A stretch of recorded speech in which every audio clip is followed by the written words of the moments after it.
What's the best way to use the letter A, puppet craft, and visual supports during speech therapy? In this video, I'll show you how. I'm Terry Hastings, a speech-language pathologist. This puppet activity is an engaging, hands-on resource for children on the autism spectrum or with other receptive expressive language delays.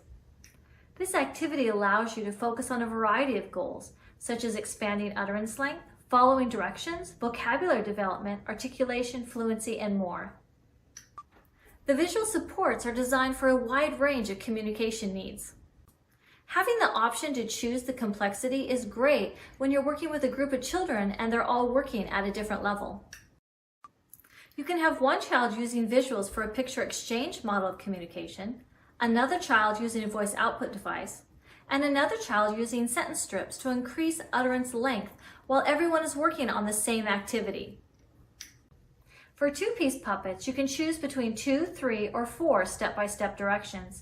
Visual supports are a simple and powerful tool to add structure to your therapy sessions. They help hold a child's attention and increase participation. Children are very excited to show their parents how they made the craft, and parents are happy they can follow along and understand their child's message. Visuals help build language skills while increasing a child's independence. Building independence builds a child's self-esteem. Your time is valuable. Spend more time on therapy and less time on prep with my language activities that have pre-made visual supports.